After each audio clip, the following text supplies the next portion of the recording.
Waalaikumsalam warahmatullahi wabarakatuh. Halo mama-mama, ketemu lagi nih dalam episode ketiga cerita Mama Iis. Nah, dalam episode ketiga ini kita mau sekalian memperingati Hari Anak Nasional yang jatuh pada tanggal 23 Juli 2020 ini. Bertepatan dengan momen yang spesial itu, seperti biasa kita akan mengangkat tema-tema topik-topik pembicaraan yang sangat terkait dengan kegiatan mama-mama sehari-hari. Untuk episode kali ini kita akan mengangkat tema bagaimana menjadikan nilai-nilai integritas itu sebagai pendidikan inklusif baik di sekolah maupun di rumah. Kali ini Mama Iis ditemani oleh Umi Pipi. Halo Umi Pipi. Halo.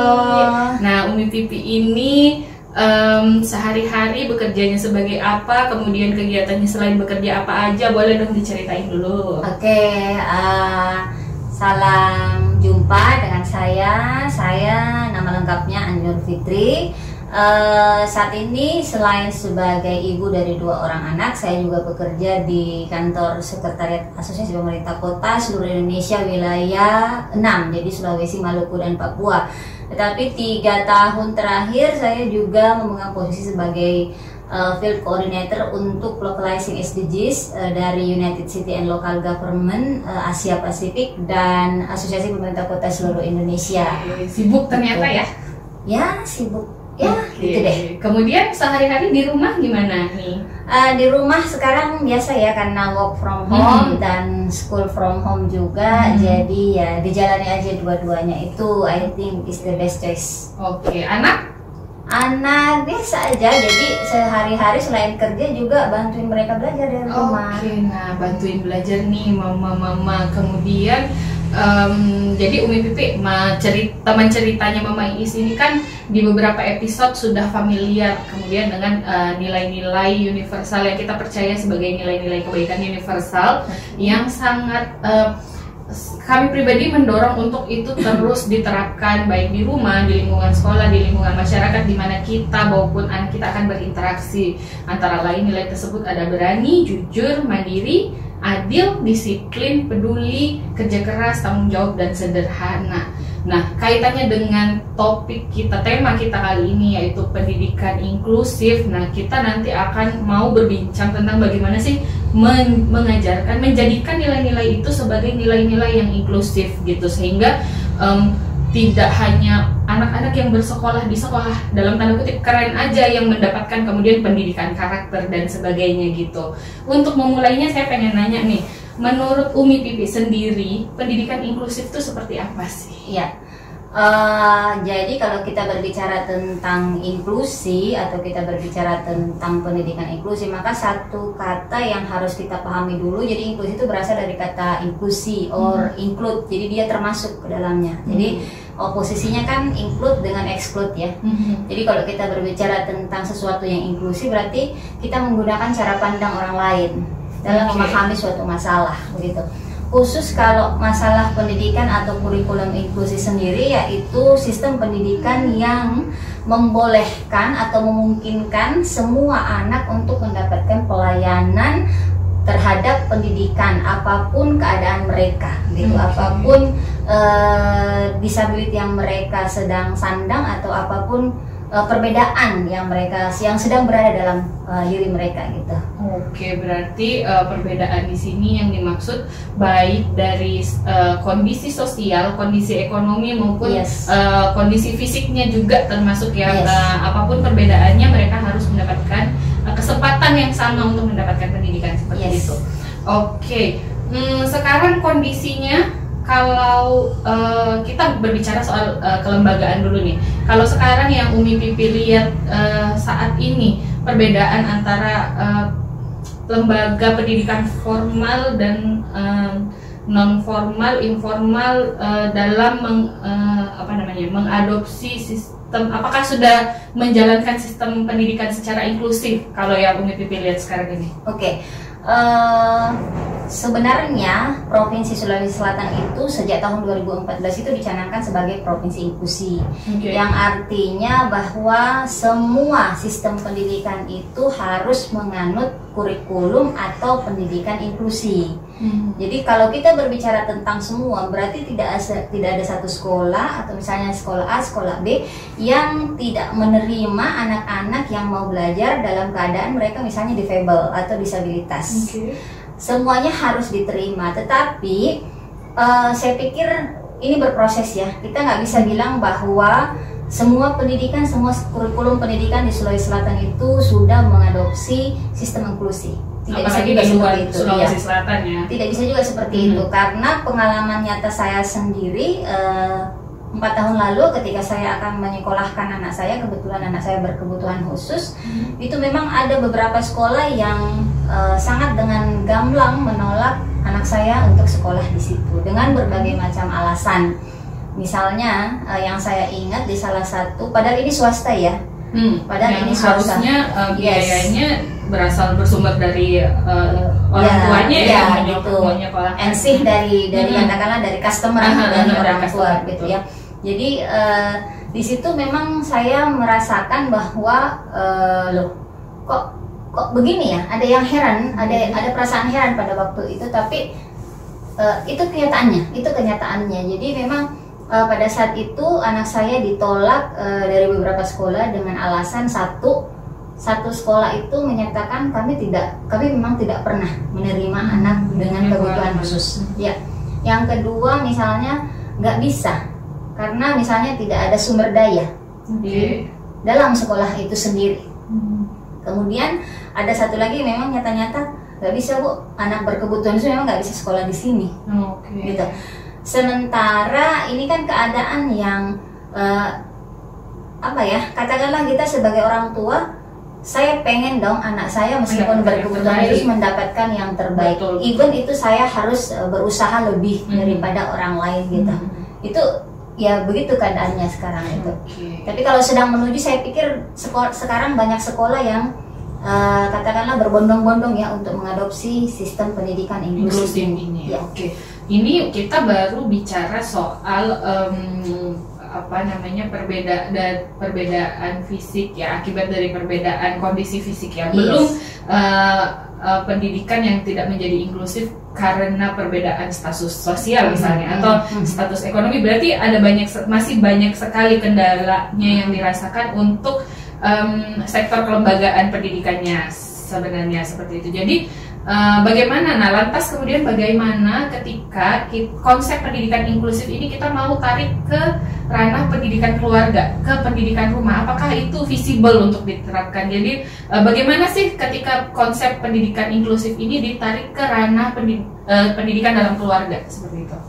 Kalau saya justru itu sangat visible. Kenapa? Karena inklusi ini adalah sebuah paradigma yang seharusnya berasal dari entitas terkecil.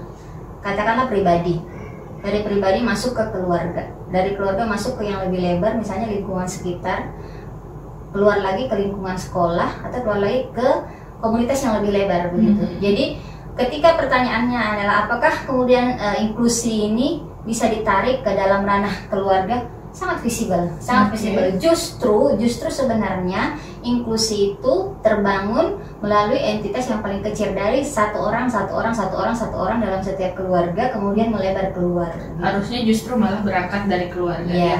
Jadi misalnya kita ada beberapa anak, berarti kesempatan mereka untuk mendapatkan pendidikan taruhlah kita membicarakan tentang pendidikan karakter, kesempatannya harus sama gitu. Apapun perbedaannya mereka berbeda secara karakter, mereka berbeda secara bakat, tapi kesempatan untuk memperoleh pendidikan itu mereka dapatkan dengan sama gitu ya. Nggak ada pembedaan. Mungkin metodenya aja yang berbeda, menyesuaikan dengan karakter. Betul.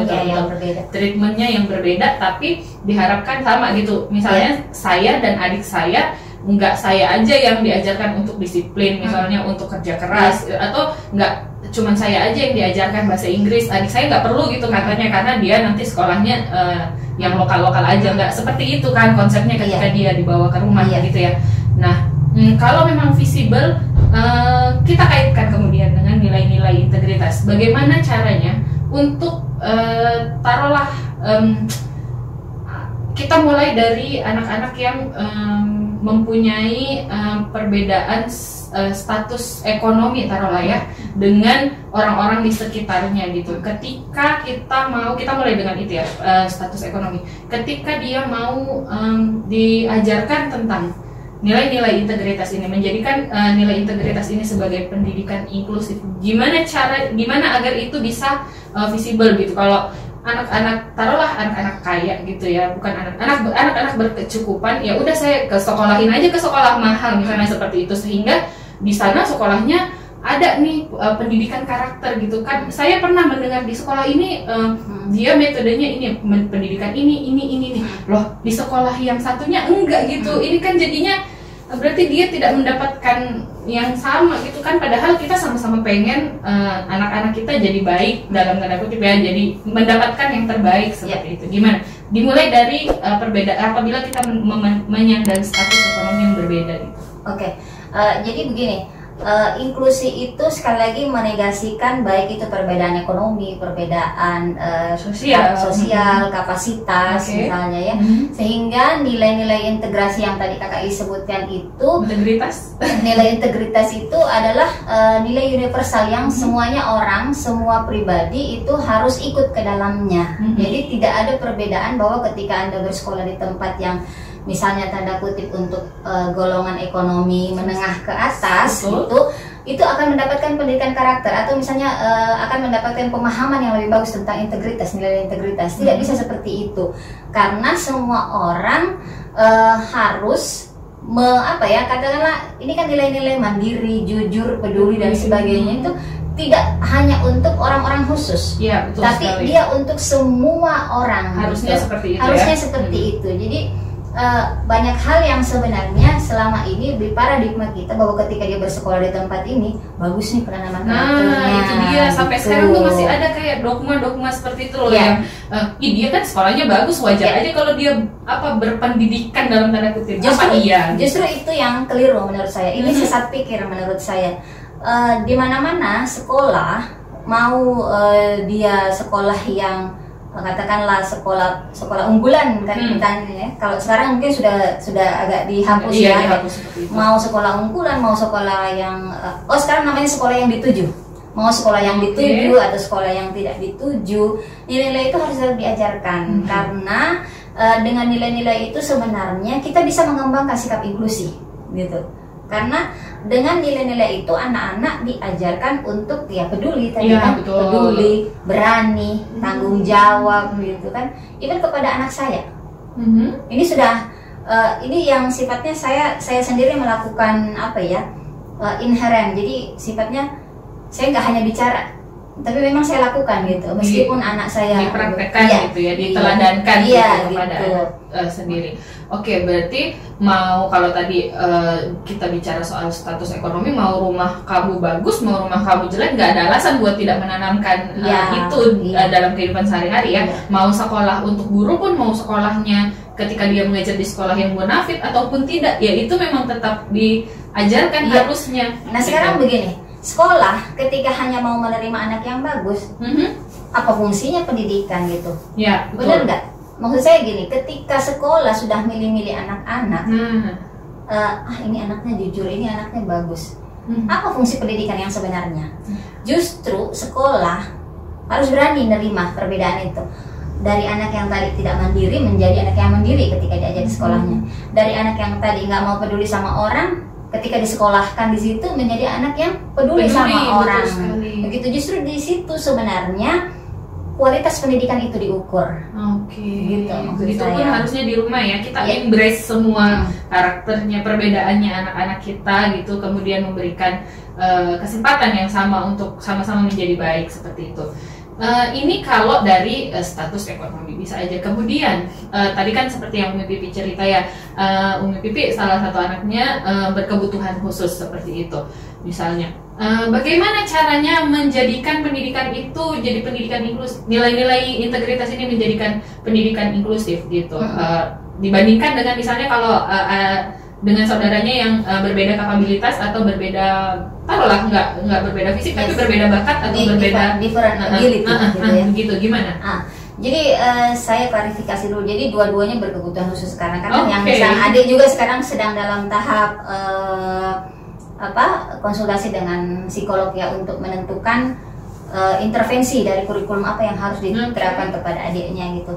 Jadi kalau saya begini, pandanglah semua orang itu dengan didiklah anak-anak itu dengan cara mendidik yang sebetulnya. Sebetulnya itu bagaimana? Ketika saya menghadapi si kakak misalnya ya, di kepala saya tidak pernah bilang bahwa dia harus dimanjakan gitu dengan keadaannya yang ada keterbatasan tertentu begitu ya. Di kepala saya dan suami itu tidak pernah ada kata-kata dia harus dimanjakan, tidak. Ketika dia makan, selesai makan, angkat piringnya sendiri. Tidak kemudian kita berpikir, ayo dibantu, adik dibantu kak, gitu. Ya kasihan kakaknya, enggak.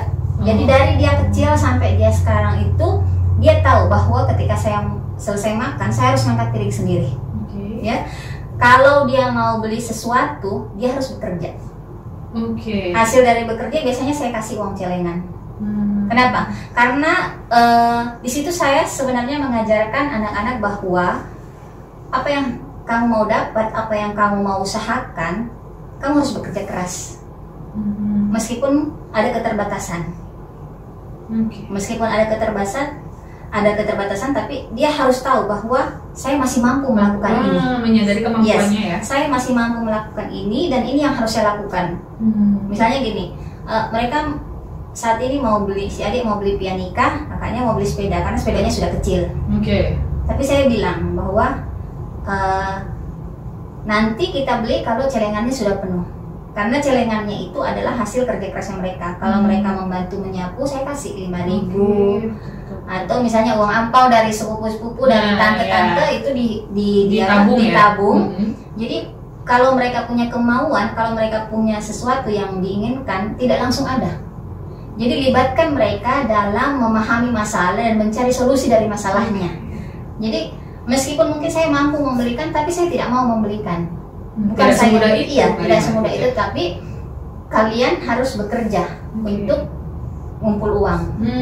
Jadi mereka di situ sebenarnya belajar tentang arti mandiri, tanggung jawab, kerja keras. Betul sekali. Itu penting sekali bagi setiap anak, meskipun anak itu terlahir dengan sebagai anak berkebutuhan khusus ataupun tidak, itu penting sekali diajarkan. Sehingga kita memang membina generasi itu dari rumah. Kita memberdayakan orang sejak dari rumah. Tidak nanti keluar baru dia setengah mati gitu, dicariin apa segala, tidak. Dia belajar memberdayakan dirinya sejak dari lingkungan terkecilnya, dari rumah kita sendiri gitu. Jadi nilai-nilai itu sebenarnya apa ya? Kita jangan memandang nilai-nilai integritas itu sebagai sesuatu yang susah, enggak sebenarnya. Itu dia. Tetapi dia adalah our daily consumption gitu. Jadi makanan kita sehari-hari sebenarnya. Jadi jangan dilihat sebagai nanti anak belajar jujur kalau dia masuk kerja. No, dari rumah dia harus belajar jujur. Kalau dia nggak sholat, dia harus bilang saya nggak sholat. Lebih baik dia bilang, kalau saya lebih baik dia bilang belum sholat Umi. Saya lebih terima ketimbang dia harus berbohong bilang sudah sholat tapi sebenarnya dia nggak sholat. Saya akan lebih bilang, oh iya nggak apa-apa, sebentar sholat ya, meskipun waktunya sudah lewat. Karena saya menghargai yang namanya kejujuran. Berangkat dari situ kemudian baru nilai lainnya. Jadi ternyata apapun kondisinya nggak ada alasan ya buat nilai-nilai integritas ini untuk tidak dijadikan sebagai pendidikan yang inklusif gitu kan. Karena itu toh daily consumption kita. Jadi itu adalah nilai-nilai universal yang memang ada dalam diri masing-masing, tinggal gimana kita asah terus mempraktekkannya gitu kan sehari-hari, dan itu justru akan membuat kita maupun anak-anak kita lebih berkarakter ke depannya gitu ya. I see. Berarti seperti itu nih mama-mama sekalian, ngobrol kita tadi bahwa nilai-nilai integritas itu memang sudah menjadi pendidikan yang inklusif, tinggal diasah aja sehari-hari, bukan cuma di sekolah tapi juga mulai dari entitas terkecil di rumah. Atas waktunya, sama-sama. Mudah-mudahan nanti kita ada kesempatan buat ngobrol lebih banyak lagi ya. Oke deh, teman cerita, itu tadi episode ketiga cerita Mama Iis. Jangan sampai kelewatan untuk info-info selanjutnya dengan tetap follow Instagram dan Facebook kami di @pnsceritaintegritas. Sampai jumpa. Assalamualaikum warahmatullahi wabarakatuh.